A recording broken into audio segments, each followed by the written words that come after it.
and welcome back to my channel. So I was trying to decide what I wanted to do for my next video, and at first I think I wanted to do like a roundup of all the books that I had read this year, but I haven't actually read that many, maybe like 3 or 4. I don't really think that's enough for a video. I mean, there's not a lot of different ways that you can say that you like something or, go over the plot or whatever. So I changed my mind, and actually what I'm going to be doing in this video today is telling you about the books that I DNF'd. Now, apparently I am a hater at heart because I could go on and on and on and on about the books on this list that I just could not get through. I could probably make like an 8-part series about why they were so awful, but I'll try to keep it all in one video. I had a lot of points, so I had to write them down. A page and a half worth of reasons why I DNF'd these books. So let's get into it. Now, I want to start this video off with a disclaimer because these are actually quite popular books that a lot of people seem to enjoy. The hype around them is insane. Some of them are from really well-known authors, and some of them are just like, hype books from TikTok. So if you do like these books that I'm about to list and not be very nice about, please do not come for me. It's okay that you like them and that I didn't, and let's just move on from that. It's not a personal attack against you or your tastes or, the stuff that you like to read. I just personally could not do it. So that's it. First book on my list is the Zodiac Academy. Why am I laughing already? It's probably one of the worst books I have ever read. At least read in a long time. It's one of the worst ones because what is even going on in this book? I feel like it's a masochist's dream or something. I could not get into it. I did not connect with the characters. I don't even remember most of their names. I know there's twins and one of them has blue hair, and they're Geminis, and like that's a big deal. They're like, the main characters are like royalty, like banished royalty, I think. I don't know. The only thing of substance, if you can even call it that, that is said about these girls, at least up until the point that I stopped reading, is that like they're hot and they're smart and like their bodies are just amazing and they're so wonderful, and everything they try it just goes right for them. They're the literal definition of Mary Sue characters. I don't have a better way to explain it. If you read the book, then you'll know. If you read the series, then you probably understand what I'm saying. Yeah, they're literally just there to be like the #1 most amazing human beings that have walked the earth in that book. So that's a little bit boring. I'm gonna say it's boring. There's not really room for character development. Not that I even got far enough to find out if anything happens. I think maybe I got like 30% of the book done, and I was just like, I can't do this. That brings me to another point. I feel like the writing style, especially the dialogue in this particular book, is just it's immature. Like, it's really immature. When you're watching the new Netflix like teen movies, and they're literally speaking like they're written by a 60-year-old man who hasn't interacted with a teenager in his entire life, essentially. That's how it felt to read how these characters were speaking to each other.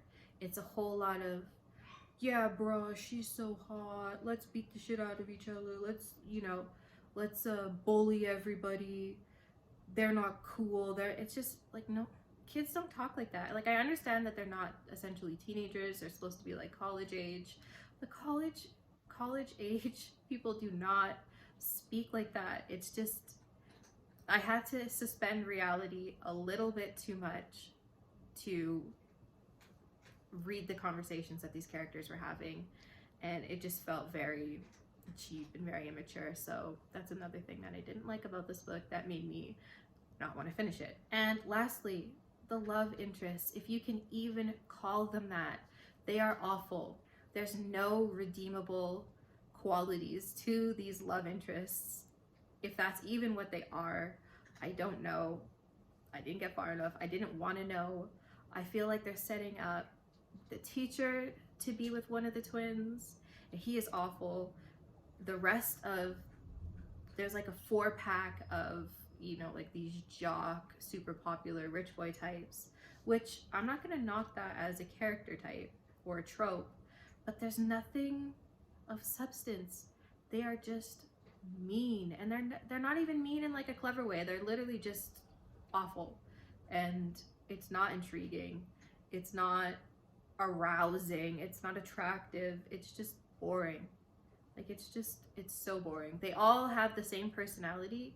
It's like they were copy and pasted 4 different times with their features changed, and they have like different magical abilities. They're from like different Hogwarts houses, but they're the same person. They're the same person, and it's not at all what I wanted to be reading at the time, so, or ever. Honestly, I'm probably never gonna go back to this. So yeah, that's it for Zodiac Academy. That's all I can say. I DNF'd that. So the next one is Devil's Night, and once again, this is the first book in a larger series. Maybe the rest of the series is better. I know people were saying that there was one particular book in this series that's like the best. It's like the 4th or 5th book or something. I'm not gonna suffer through 4 more books of what Corrupt was, or Corruption, whatever that book is. I don't even remember the title. It's just not, it was just not for me. The first big knock against it is essentially the flashback portion of the plot is a 16-year-old girl pining after her boyfriend's older brother, who's like in college or something, college age. So she's like 16, he's 20. I'm not really into like minor, like age gaps are okay as long as one of them is not a minor. I'm not into that. That's not my thing. Maybe because I'm just like 30 years old and I'm just really, maybe I'm boring. For me, I cannot, I just can't read it. To me, that's just gross. So that whole flashback sequence that's happening in this book, I honestly just basically skipped it. At most, skimmed it. I just could not get behind it. I didn't really understand why that was, like, maybe if I had finished it, it would have served some purpose, but I don't know. I just hate that part so much. I didn't even want to find out what the purpose of it was. There's like a group of hooligans, like 5 hooligans from rich families of this town, and they literally take like a night a year to just terrorize everything. First of all, what town is letting this happen? Why are these 5 children not in juvenile hall? Who is in charge of this town? Like, where's the police? Where's the concerned mom group? Who is letting these 4 or 5 boys run amok and just literally do crime all the time, basically? Especially on this one night a year that's called Devil's Night, so the night before Halloween, I guess. What? Who's doing that? Where are these kids' parents? It's not ever explained why they do this. It's like a high schooler tradition, I guess. Every high school, like every year, the seniors have a group of boys that just do it, or is it the same boys since they got to high school? Like, why is nobody stopping these children? You're telling me that the person who's running the restaurant that they're messing around in, the entirety of the police force, all of their teachers, all of the townspeople, like in real life, these people would be running them out of the town with like pitchforks. Like, it's just, I don't care if your daddy's rich. I don't care if your, you know, parents are friends of the governor or literally the governor. Like, I just feel like I could not suspend my beliefs hard enough to make the motivations of the characters in this book make sense. And I get it, it's fictional, it's not supposed to be real, it doesn't have to be realistic, but for me personally, there's got to be a little bit of consequence, and one of them making it to jail, apparently, because he's the psychotic psycho of the psychos group. the #1 most crazy person, evil, whatever, him being in jail, if that's even like, the thing is, I don't even know if that's the one that makes it to jail, because I didn't finish this. Another point against this book is the main character is boring. I don't even remember her name. She's like in college now. She's moving into this apartment that's owned by this one kid's parents. He's like one of the main characters in this evil hooligan teenager group. I just kept thinking to myself, like, just move. So he lives there. You found that out. Just move. You don't have to continue living in there. He has access to your apartment. You go into his apartment. He beats you up. Just move, girl. Like, what are you doing? I don't know. I couldn't get it. I just couldn't do it. Ugh. I'm actually kind of scared to say that I didn't like this book, because I know the fan base for this author and for just like her entire multiverse of characters and books is insane, and I'm a little bit afraid to say I didn't like this, but here we go. Crescent City by Sarah J. Maas. I could not please do not come after me for this one, because I just couldn't do it. I tried 3 times to read this book. I wanted to love this book. I was so excited. I had finished A Court of Thorns and Roses. I had finished Throne of Glass.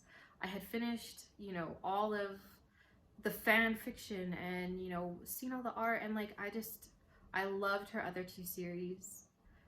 I dare say that A Court of Thorns and Roses got me back into reading after like a 3-year slump where I didn't touch any books and I wasn't interested in reading anymore. But this book, I could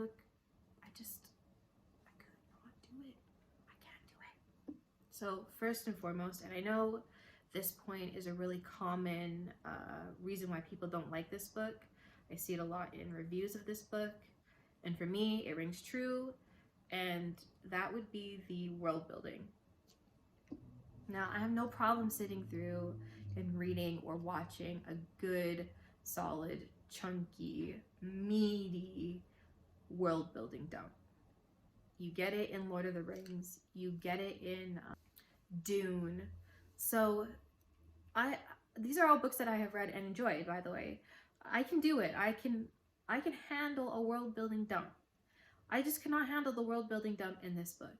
It was just, every sentence was another bit of information, and to not see it play off in any meaningful way, at least as far as I read. And I read up to the male otters, like the otters that send mail, which I'll get into in a second, because what the hell is that? I feel like I got super far in this book and I didn't see that laborious, that intensive information dump ever pay off in a way that I felt drove the story in a place that I could, you know, that I was intrigued by. I didn't feel like it helped explain character motivations. I didn't feel like it really even set the stage for what the story was about. I get it, they have like their own system of magic, they have their own, you know, societal hierarchy, they have their own basically like royalty, and then their government and like all the bureaucracy surrounding that.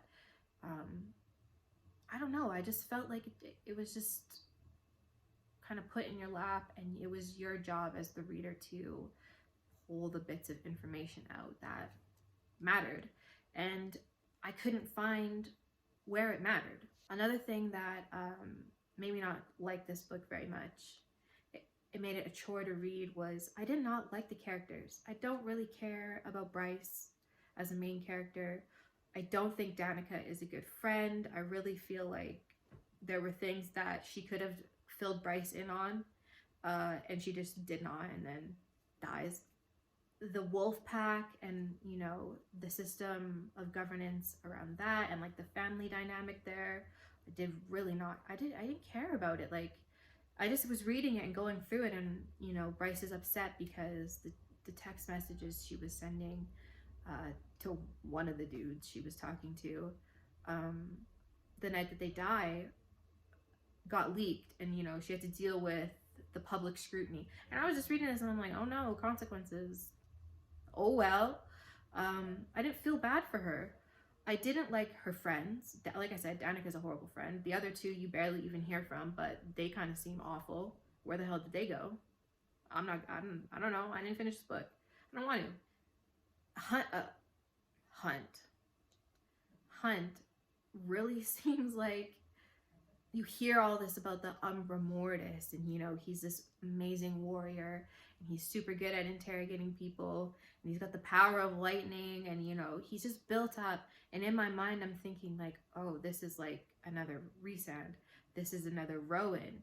This is another, you know, strong, intelligent, you know, overpowered love interest, and we're gonna get to see him do all this awesome stuff. And I was so excited to meet him as a character, and he's just a sad boy. That's all he is. All this build up for depression is how I felt, which, okay, that can be like a level of character development. That can make the character have depth, but it didn't. It just made the story like, okay, why am I reading this? There's no power in these characters. It's like drinking an energy drink and then nothing happens. Like you're waiting for the drop. You're waiting for the other foot to fall. You're waiting for these characters to do these things that they're being built up to do, and then they're just like, I get it. He doesn't want to kill people anymore. He's sad. He hates Bryce. He's annoyed that he has to be on a mission with her, which, yeah, forced proximity, I can get behind. It doesn't go anywhere. I will say, though, that for a slow burn, when you're coming off of two series that really do give you a lot of relational development, where the characters are interacting with each other in a way that is engaging, and you can see like the enemies to lover play out. You can see the feelings getting built up, the denial of the feelings getting built up, you know, the tension. Where is the tension? Hunt truly feels like a wet blanket. Every good thing about Bryce that's getting built up, and any interesting plot lines for her, as soon as Hunt is introduced into the story or comes on screen, it's just like, sad boy. And I didn't want to read it. I can appreciate a slow burn. It took forever for Rowan and Aelin to admit their feelings for each other and get together. Like 6 books. I'm here for that. I can handle it. Not when it's not when it's boring. I just felt like I was being blue-balled. And it's like, how did I even get to the point where blue balls was possible when the buildup was just awful? And at this point in the story where I was, the introduction of the stupid male otters, like I understand the cute and like everybody loves them. I just was like, at that point it was just too much. Like there was too much world building. There was too much disappointment with the main characters. I didn't care about anybody, and then now they're throwing this ridiculous male otter in my face, and I know I'm supposed to like it, but I just was like, this is too much. I can't anymore. So that was on my 3rd read, and 3 times was not a charm, and I don't think I will be reading any more of Crescent City. The next book on this list is A Crown of Gilded Bones, and once again, this is another book in a series of books that I just could not get through. This is book 3 in the From Blood and Ash series, and book 3 books in that series was enough for me to finally be like, no, I can't do this. The first 2 were okay. I didn't mind them. The second one was a little bit laborious, but the end portion of the book hooked me to read the next one. By book 3, ooh, baby, not good. I really felt like in this book, Castiel got neutered. He went from being this powerful, capable Atlantean noble to literally just existing to validate Poppy. He reminded me of the mirror in Snow White, like just there to gas her up and make her feel amazing. And after a while, it just got repetitive. Like, I feel like his character, his capability was totally ripped from him. His prowess and intelligence was put on the back burner, or completely thrown out, actually. And yeah, he just existed to make Poppy feel good about herself, and I didn't really like that. I thought Poppy needed a little bit more adversity. Yes, I know she died. It still didn't feel like it had any weight, so I feel like she really needed a little bit more struggle, and I felt like Cassio was just there to be a hype man. And that's a shame, because he really it felt like he was being built up in the previous 2 books to actually do something of substance, and he just didn't, at least as far as I read. Second, the storyline and the plot changed so much. What you think is going to happen in book 1 is not at all what is explained in book 2, and it's not at all what is addressed in book 3. And I don't mean that in a way of like, ooh, twist. It's like 3 completely different books with the same characters, essentially, is how it felt to me. It really felt like the author forgot what she was writing, and she just had all of these different plot points that seemed attractive to her, and just went with it. I was like, well, I don't really think that's a good way to go with this book anymore in this character, so it'll be this. It's like a bait and switch with no payoff, essentially. You're like starting a new book every time that you open the new book. There was no like continuity. It felt like, you know, 1 minute Poppy is this exceptional human, then she's like an Atlantean like elder, reborn, reincarnated, and then oh no, she's like a child of the gods. And then it just really felt like they should kind of know what she is by now. We're 3 books in, like, what does all of this mean? And by this point, I actually didn't really even care what it meant for Poppy, because I found her super annoying in this book. Her questions were endless, pages and pages and pages of her asking these questions. And they were questions that I had too as a reader, for sure.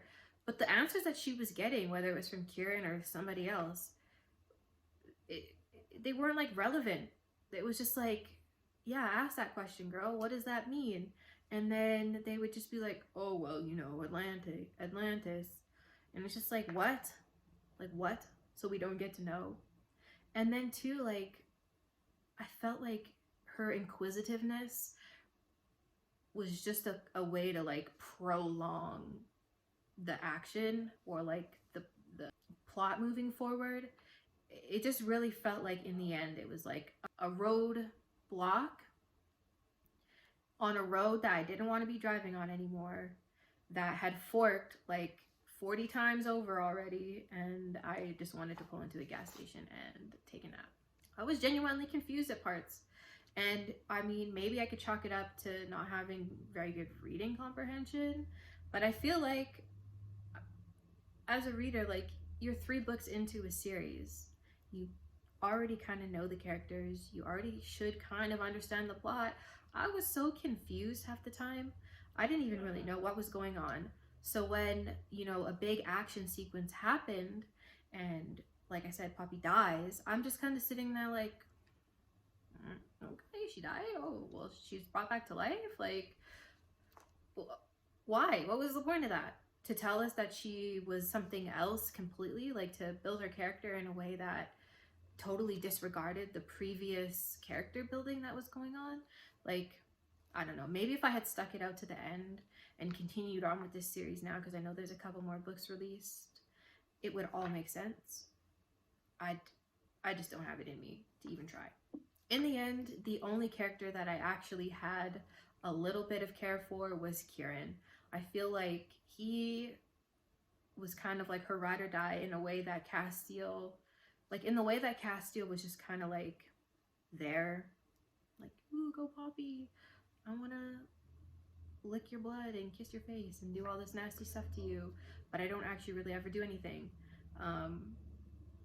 I felt like Kieran was actually like a friend. Like he felt to me a little more authentic in his character than anybody else at that point in the series. And even with that, I do feel like Kieran was a bit one-dimensional. He just kind of existed in this book in particular to give Poppy half answers to her questions and protect her from, you know, this new flavor of the week demon come to get her. And that reminds me, actually, now that I just said that, why was there no like consistency in the bad guys that were continually coming after them?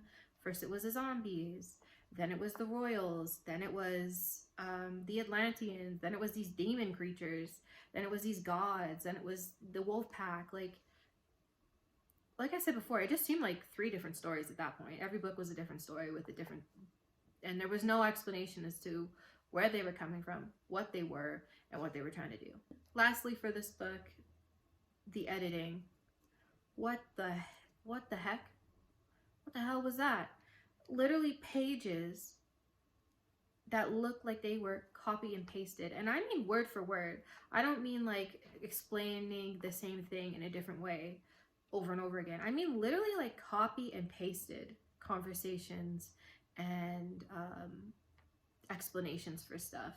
And I don't know if that's just like an editing error or if nobody edited this and they just threw a book together and called it a day. But the editing was, it took it, for what little immersion I got into the story, as soon as I hit a little editing snag, and by little I mean like an entire paragraph, stuff spelt wrong, words repeated, things that contradicted other parts of the story, it pulled me out of the immersion that I was barely in anyways, and for all of those reasons, I DNF'd this book. So last on this list is Gild. And for this book, it's pretty simple. I could not even make it past the first chapter because her golden skin ribbons creep me the F out.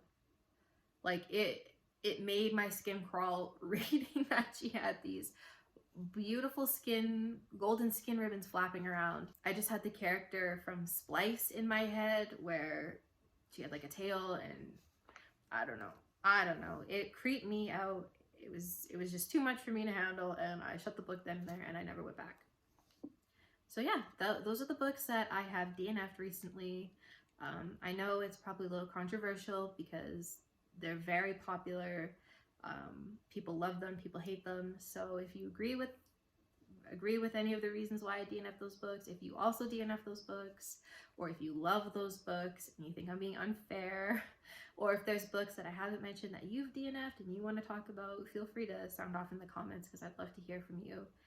And if you like this video and you want to hear more from me, books, fashion, style, my lifestyle vlogs, please like and subscribe, and I'll catch you next time.